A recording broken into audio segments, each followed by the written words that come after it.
Bueno, y yo soy Ignacio. Y la verdad es que, bueno, soy una persona que con una gran pasión por la escritura y me definiría como escritor, pero también más cosas. Pero desde luego una de ellas muy importante, escritor apasionado. Y nada, soy de Barcelona, soy español, actualmente vivo en Alemania, bueno, porque me casé y vivo aquí. Y nada, mi experiencia en la escritura, he escrito de todo y mi gran logro fue autopublicar mi primera novela hace 2 años, La leyenda de Aruk, novela para público juvenil, género fantástico, fantasía, con aventuras, mucho trasfondo. Y en fin, no sabía tampoco qué más decirte. Si me quieres preguntar alguna cosa, ¿me ayudas en la presentación? Claro, sí. ¿Qué te motivó a escribir La leyenda de Aruk?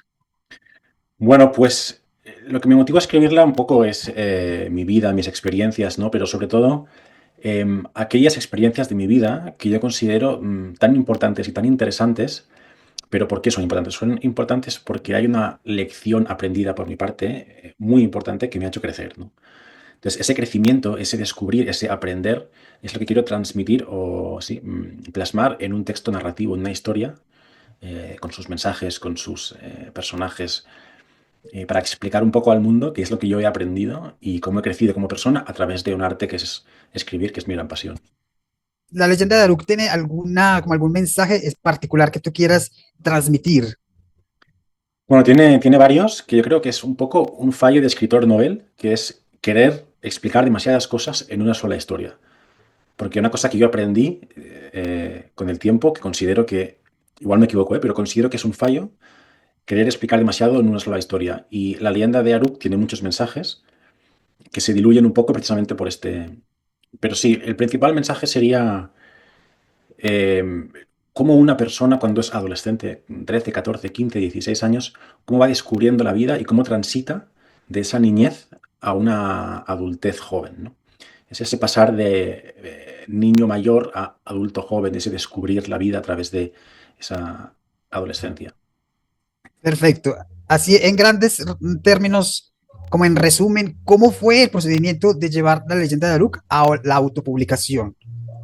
Bueno, pues fue una aventura. Yo era muy joven, tenía 26 años, 25, 26. Ahora tengo 30. Y la verdad es que, bueno, miré diferentes opciones para publicar. Estuve en contacto con una editorial, Planeta, que es muy importante. A través de una compañera me generó un contacto, no pudo ser, y dije, pues lo publico por mi cuenta. Hice un curso online de cómo publicar tu novela a través de Amazon y la publiqué por Amazon. Me llevó más o menos un año entre aprender cómo hacerlo, contactar con una ilustradora que me hiciera una portada y finalmente, pues con mucho trabajo y aprender muchas cosas, al final pues se publicó. Bueno, perfecto. Y ahora, ¿cuáles son tus proyectos inmediatos relacionados con la escritura? Mis proyectos, crecer como escritor, aprender, sobre todo aprender. No con ningún objetivo, sino con el único objetivo de seguir aprendiendo, ¿no? Descubrir, eh, tanto yo como escritor, como personas que les gusta escribir, estar en contacto con el mundo del escritor y el arte de escribir. Ese sería mi gran objetivo. Pero desde luego que tienes otras obras en espera o por lo menos en mente para desarrollarse. ¿Me equivoco? Pues la verdad es que no, porque estoy muy centrado en la leyenda de Aruk. Quiero darle un cambio a cosas, quiero darle diferentes enfoques. Desde que voy leyendo más, voy madurando como persona y como escritor, me estoy viendo pues aspectos que puedo modificar, que puedo mejorar, diferentes mensajes que igual quiero cambiar. Entonces sigo centrado en este proyecto que es la leyenda de Aru. Bueno, perfecto. No sé si quieres agregar algo más. Pues la verdad es que no me quiero explayar demasiado, simplemente pues esto, soy una persona apasionada por escribir y con ganas de conocer a gente. Aprovecho este momento para decir que cualquier persona que quiera compartir con nosotros, unirse, contactar, está bienvenida. Y nada, pues simplemente compartir esta pasión con la gente que también la comparta, ¿no? Bueno, Ignacio, muchas gracias por esas palabras y explicarnos estas cosas, resolver pues estas preguntas que te hice. Y bueno, realmente mi nombre es Martín. Y bueno, cuando yo viajé, yo tuve una temporada en la que viajaba mucho y no me decían Martín, nunca me decían Mark, no sé por qué. Entonces de ahí lo de Mark Iswell y lo de Iswell, pues porque es un personaje que leí en un libro de ciencia ficción muy interesante, en el cual él igual era como una criatura espacial que ayudaba al héroe y tenía unos poderes telepáticos increíbles. Entonces esto me motivó y dije, qué criatura más espectacular esto y estos poderes que tiene. Voy a adoptarlo como para complementar Mark, y de ahí salió pues el seudónimo. Y bueno, yo soy colombiano, vivo en Manizales, es mi ciudad natal, pero yo viví mucho tiempo en Bogotá y viajé también mucho tiempo. Yo escribo desde niño. Yo soy muy apasionado por las historias desde que tenía 7 años más o menos, que leía las historietas cómicas, ¿saben? Esto de Mandrake, yo no sé si en tu país se saben de estas cosas, de estos personajes clásicos, Olaf, o bueno, esto, Tarzán. Estas fueron como Sí, las primeras motivaciones que me despertaron como este amor por la literatura. Y luego en la universidad, pues empecé realmente a darle forma a mis primeras novelas, a mis primeros escritos, porque pues recibí cursos de literatura, me gradué como profesor de idiomas, en lenguas modernas. Esto pues me ha dado una gran ventaja en cuanto a conocer la gramática de la lengua española, la sintaxis, la semántica, a cuidar bien el texto escrito. Y y bueno, luego desarrollé las novelas inspiradas en otros libros de otros autores que yo había leído, que me sorprendieron bastante. Luego empezó la temporada de los viajes, bueno, mi vida es muy larga. Y luego pues terminé las novelas por fin. Tengo varias, pero terminadas en sí, tengo dos, tengo otras dos en proceso, otras tantas ahí en espera. Y la verdad sí, esto siempre ha sido un sueño para mí grande, poder llegar algún día a llegar a muchas personas con estas historias. La primera fue Convicción, pero Convicción está ahí en stand-by un momento porque está en revisión, pero ya está completa. Y fue la primera que yo subí en Amazon como ebook. Tristemente, pues no pasó nada, ahí está. La idea es como renovarla. Y luego trabajé con la historia de Dalia, que es Cuando las flores marchiten, que le tengo mucho cariño a esta novela porque fue un proyecto, de verdad, un proyecto 6 meses, y luego decidí subirla a un canal de YouTube para irla dando a conocer, y en esas estoy. La primera vez que lo intenté con video historias, pues realmente llegó un momento en el que en el canal paró, no sé por qué. Así que este año lo estoy renovando completamente y ahí voy con la historia de Dalia, y la verdad yo sí tengo muchas aspiraciones con este proceso porque personas como tú, que han sido muy idóneas y que tienen experiencia, pues me han dicho muchas cosas buenas respecto a estos libros y creen que de verdad vale la pena darse a conocer, o sea, y además que la gran pasión que tengo por la escritura, así que eso es lo que es, esto es el proyecto ahora, darlas a conocer y buscar pues una editorial o algo que se interese en estos proyectos. muy bueno, buenísimo, buenísimo escucharte. Qué interesante todo lo que nos cuentas, Marc, qué interesante. Varias cosas. La primera que te quería preguntar es, te hago la misma pregunta que me has hecho tú, Dime. con tus dos grandes historias, Convicción y Cuando las flores marchiten. ¿Cuál es tu intención? ¿Cuáles son tus ideas? ¿Qué es lo que quieres explicar al mundo a través de esas narraciones? Sí, mira, esto me lo han preguntado ya varias personas y es difícil un poco tratar de explicarlo así brevemente, pero yo diría que quisiera llevar una historia, una lección de vida en ambas, pero más desde el punto de vista emocional. Uno de mis grandes referentes que yo he leído y que me gustó mucho es el maestro Dostoyevsky, y ese enfoque psicológico que le da a las historias, que explora las emociones y los sentimientos humanos. Me parece que ahí donde se generan muchas de las actitudes que tenemos, que se generan las interacciones entre nosotros, ¿verdad? Sí que es muy importante, yo creo que trabajarle a esto, a las emociones, a las experiencias, a los pensamientos, cómo lo manejamos, cómo esto nos lleva a tomar decisiones fundamentales. Así que basado en esto, yo escribí estas dos historias. Convicción fue para mí un reto, es como mi obra maestra, digamos, ¿verdad? La primera que escribí, que me llevó muchos años irla puliendo. Y allí pues trato de destergiversar, no sé si esta palabra exista, yo me la inventé, destergiversar, es decir, volver correcto lo que creo yo que está tergiversado en cuanto a los preceptos morales, los prejuicios y todas estas cosas que envuelven como las relaciones amorosas, ¿sabes? O el descubrimiento de la sexualidad. Entonces esto va a causar, digamos, que un poco de polémica por el tema en sí, porque los ¿Puedo, subtemas, perdona, perdona, Marc, dime, ¿puedo interrumpirte? Perdona. dime. Para entenderte bien, cuando dices poner correcto lo que está tergiversado, ¿puedes explicarme a qué te refieres con eso? Sí, sí, lo que pasa es que, digamos que a través de los años, las cuestiones morales han sido como expuestas, digamos que de una manera nociva, entre comillas, ¿sí? Como que dicen, bueno, como que te catalogan en un estereotipo, ¿cierto? Digamos que te dicen que todo lo que se sale de lo convencional es incorrecto. pero no necesariamente tiene que ser así. Sí, me hago entender. Entonces, es eso, es como tomarlo, digamos, con mi personaje central en convicción, que tiene esa confusión emocional y sexual consigo mismo, como que esa búsqueda de la autoaceptación y tomarla como que por la forma emocional, no por la forma meramente banal y por la forma solamente superficial. Entonces es por ahí por donde yo quiero enfocar la novela, como por los sentimientos. Digo, no, el personaje lo que está buscando es sentirse bien a sí mismo, consigo mismo y buscar como la felicidad, que todos lo buscamos, ¿no? Aunque eso no sea lo convencional. Bueno, luego es que es un tema un poco complejo y tendría Qué que explicarlo en interesante. muchas palabras. Bueno, pero eso, ¿cierto? Digamos con convicción. Esta historia le tengo mucho, mucho cariño a Cuando las flores marchiten, porque esto me lo inspiró una compañera de clase en la universidad que tenía muchos problemas consigo misma de autoestima y tenía pensamientos suicidas. Y entonces esto siempre me quedó a mí en la mente decir, trabajarle a esto, porque una persona joven, una joven o un muchacho, sí, se dejan ganar de la adversidad y llegan como a un estado de ansiedad en el cual solo la autodestrucción puede ser la salida. Así que yo, pues analizando esta situación durante tanto tiempo, yo digo que bueno sería darle una lección a los jóvenes a través de un personaje que digan que hay esperanza, ¿no? Que a pesar de un mundo oscuro, de una cantidad de conflictos que pueden ser muy reales, el joven tiene todavía la esperanza de alcanzar, si no la felicidad, por lo menos la paz consigo mismo, como Sí. conciliarse consigo mismo, con sus miedos. Y por ahí es donde va la historia de Cuando las flores se marchiten con la historia de Dalia. Es eso, resumidas cuentas. Qué bueno. Sobre convicción, me interesa profundizar un poco más, si te parece. Sí, sí, sí, claro.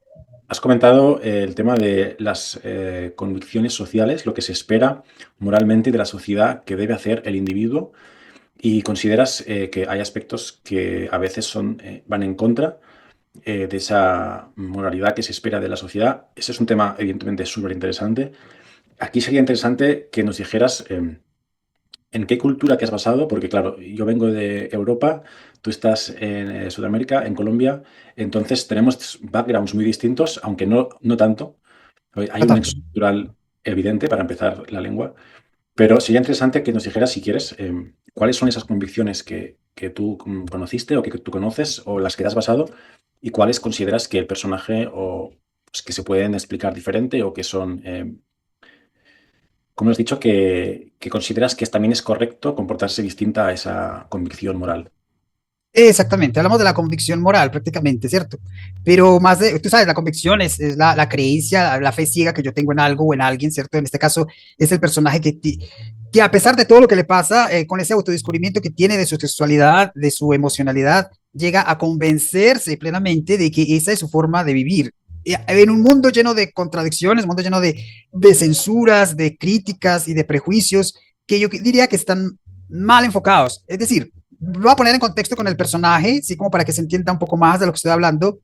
Bueno, en convicción este muchacho pues cae en una situación bastante hostil, que no se la esperaba. Y esto es como un pretexto, realmente es un pretexto para el descubrimiento de sí mismo, de su emocionalidad y de su sexualidad. Pero esto le causa un conflicto interno porque según los parámetros familiares y sociales no es lo correcto. Es decir, lo correcto, según todo el ambiente en el que ha crecido, es que de la manera convencional él encuentre una chica que, pues una mujer, una compañera que ya la tiene, se case y forme una familia y siga como todo el resto, ¿cierto? Pero no es así, pero en su caso no es así y el conflicto es porque él, a pesar de tener pues esta novia y tener esos proyectos, pues da el caso de que se enamora de un muchacho y no de una muchacha como la sociedad plantea que debe ser. Eso En, es dime. en Colombia hay mucho arraigo cultural de lo correcto es hombre-mujer y lo demás es incorrecto todavía, Sí, ¿no? porque Colombia tiene todavía muchos preceptos convencionales de cómo han sido las familias y es como una tradición, ¿verdad? Que siempre tiene que haber una familia conformada por un padre, una madre y unos hijos Sí, y eso sí. está, y eso yo lo comprendo, En, es maravilloso, es en lo, España lo mismo. En España fue exactamente igual hasta hace bien poco, que supongo que lo habrás visto en las noticias y en redes sociales. Siempre fue así en España, pero ya hace, yo qué sé, hace unos años, 5, 10 años, igual 15, 20, está cambiando mucho la opinión popular y hay cada vez mucha más aceptación sobre diferentes formas de pareja sí. y está cambiando muchísimo. No sé si en Colombia también hay ese cambio o no. Sí, sí, a partir de unos años para acá ha estado cambiando, pero, hay un pero grande aquí, Ignacio, que yo también quiero reflejarlo en la novela, yo creo que es de pronto de las cosas más importantes, es que no hay que irse al extremo, porque ahora las cosas están llevadas al extremo. O sea, una cosa era la idea de, ¿sabes?, de que el hombre tenía que ser pues muy fuerte o muy agresivo o muy dominante, no sé, cierto. Eso era como el prototipo de antes, y por supuesto que tenía, entre más mujeres tuviera mejor, y el otro, pero ahora estamos yendo al otro extremo. Es esto lo que quiero, lo que digo que está tergiversado, porque ahora es para el otro extremo, donde el hombre tiene que ser es netamente femenino y prácticamente cambiar toda su mentalidad para ponerse de acuerdo con todo lo femenino, como identificarse con todo lo femenino. Y tampoco es así. O sea, creo que esto es lo que está tergiversado, porque tiene que haber un punto medio en el cual el hombre no es aquello brusco que te decía, ni mucho menos lo otro. O sea, no tiene que perder su identidad como hombre, no sé si me entiendes, no tiene que perder su identidad masculina en este caso, solo por el hecho de tener un compañero sentimental. Sí, te entiendo, te Es por entiendo. ahí, es por ahí, Te porque la entiendo. sociedad, disculpa que termine la idea, sí, porque hoy en día lo que la sociedad pretende es que, bueno, que el hombre realmente, digamos, que empatice con el género femenino, y eso está muy bien, pero al extremo, es decir, que hoy en día pretenden que el hombre sea más femenino que masculino, para empatizar con las ideas femeninas, y está bien, pues para ellos. Y eso es lo que, y así es que lo quieren demostrar, pero así realmente creo que no es. No sé si estoy claro, si me hago entender. Sí, sí, te entiendo perfectamente. Estás tratando un tema que es súper interesante y que está muy a la voz del día hoy en día. Y es esto, son los roles de género, ¿verdad? Sí, sí, sí. Cómo se debe comportar un hombre o una mujer. Incluso ahora está el debate nuevo de qué es un hombre, qué es una mujer. Y es un poco lo que tú estás diciendo, ¿no? Que muchas veces se radicalizan las posturas Sí, sí, sí. y antes parecía que estábamos en un extremo y ahora nos vamos al otro. Pero lo que es interesante que tú comentas es que tú planteas una historia en la que diga, oye, mira, hay realidades, hay situaciones, hay grises entre blanco y un negro, y no nos tenemos que ir a dos extremos solamente, ¿no? Y eso es muy interesante. Sí, sí, entonces yo lo tomo por ese lado del conflicto emocional de un personaje. A fin de cuentas, este personaje nació en los noventas, cuando yo estaba en pleno estudio de mi carrera universitaria, que leía tantos libros, y tú sabes, en los noventas todavía había mucho tabú, mucha cosa, y también mucho desconocimiento, porque no había internet, la gente no tenía toda esta apertura que tenemos hoy, ¿verdad? Entonces siempre se caía como en esos prototipos de cómo tienen que actuar las personas según no sé, lo que les gusta o por lo que se sienten atraídos. Entonces, esto ha sido como desde esa época, yo creo, no es exclusivamente hoy, por ejemplo, con la comunidad y todo esto que ha mostrado y que pretende como envolver a todas las personas allí. Creo que eso está un poco tergiversado en ese sentido, ¿no? No todos yo creo que comparten esas ideas, y no Mm. quiere decir que se vaya tampoco al otro extremo, ¿no? Muy bien. Y una pregunta Entonces, que tengo, dime. ¿qué opinas tú sobre convicción, que se basa en este tema, me has comentado? ¿Qué opinas tú? ¿Una historia, desde tu punto de vista, Marc, debe tratar solamente uno o más de un tema? ¿O es bueno si trata uno o trata muchos? ¿Cuál es tu opinión en ese sentido? No, la verdad, bueno, la verdad yo creo que es mejor que involucre otras subtramas, otros temas que fortalezcan el central, ¿no?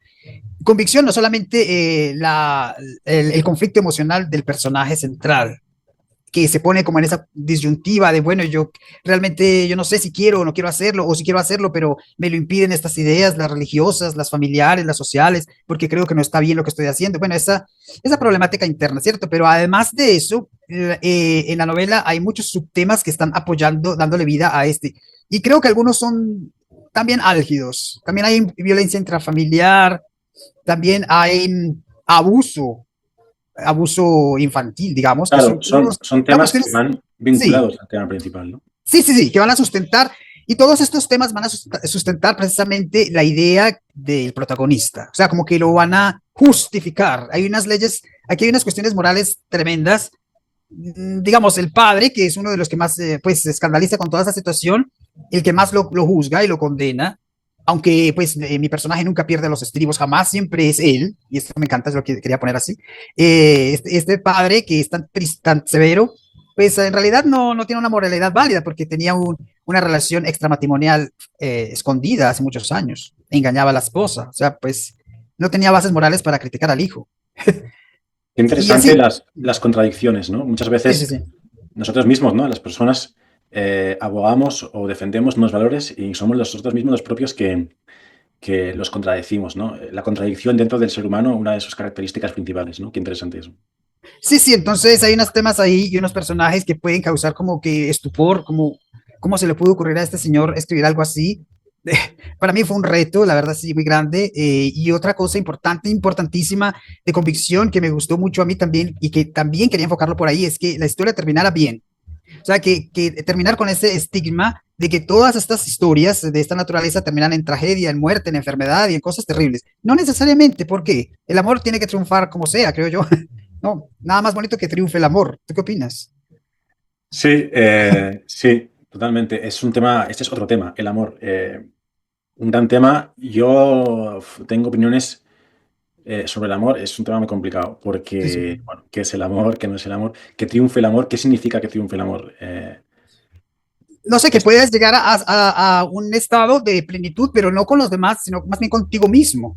O sea, que digo, Ujú. bueno, yo escogí quedarme solo o tener una pareja, él o ella, no sé, o dedicarme, yo qué sé, al budismo, yo no sé, o dedicarme a los animales por completo. Eso es que tiene que haber como un estado de completa armonía contigo mismo. Yo creo que el amor es eso, ¿no? Que yo me siento satisfecho con lo que soy y con la persona que amo, si me ama, y es eso, ¿no? Qué interesante que has mencionado que el amor es un estado de armonía consigo mismo, con uno Sí, mismo. sí. Qué interesante porque estoy de acuerdo contigo y muchas veces se habla del amor hacia afuera, ¿no? Hacia los demás, pareja o padres o hermanos, pero qué importante que el amor en verdad comienza dentro de uno, ¿no? Tiene que empezar desde uno mismo, porque si uno mismo no se ama, va a ser difícil que ames a otro, a alguien más. Ujú, Y ujú. alguien Y más también tiene su amor propio. Hay que respetar exactamente, también, y que sí. no se confunda, porque a veces se confunde, ¿no? El amor propio o el amor con uno mismo, que no se confunda con arrogancia, prepotencia o egoísmo. Ah, Eso es cuando el amor hacia uno mismo se exagera de manera neurótica, de manera no balanceada, exagerada, entonces uno se vuelve demasiado egoísta o neurótico. Sí, pero sí, el sí. amor hacia uno mismo es la templanza, es la paz, es la balanza, es el comprenderse, es el respetarse, y desde ahí, pues, bueno, ese es yo creo que el amor más importante, ¿no? El más puro, el que viene de ti, y luego ya, pues, compartes ese amor con otras personas, ¿no? Correcto, sí, sí. Entonces, yo creo que para entender esta historia, que como te digo, me costó bastante tiempo hacerla y la reestructuré 3 veces incluso, le quito, le pongo, bueno, yo creo que ya alcanzó como el punto, ¿no? Para entenderla bien, habría que leerla, inmiscuirse en la historia, meterse en la sensibilidad de sus personajes, entenderlos desde el punto de vista de cómo están construidos, qué es lo que realmente que los motiva a actuar de esta manera. Y una cosa que me gusta mucho, de una gran satisfacción que tengo con convicción, es que la primera vez que alguien lo leyó, la primera, me dijo, Mark, tú me has hecho cambiar la visión de algo que yo tenía equivocado. Esto fue para mí grandioso, porque me Qué decía, bueno. es que yo tenía muchos prejuicios. Y sabes, otra cosa, Ignacio, qué pena pues, que me extienda aquí un poco con esto. Yo me apasiono mucho con mis personajes, tú sabes. Entonces, es que precisamente allí, hay, también en la historia, hubo que poner un tema, algo como expuesto de la homofobia. Pero la homofobia, como la gente la ve, todavía la sigue viendo, ¿no? Y demostrar y poner allí otro personaje que demuestre que digamos que hay ciertas actitudes de personas que siguen alimentando esa homofobia, como por ejemplo, no quiero pues faltarle respeto a nadie ni nada, yo lo hago siempre con mucho respeto, pero esto de la comunidad, que ya sabes qué me refiero, ellos como que en busca de esos derechos, más bien siguen alimentando la homofobia con muchas actitudes que exponen.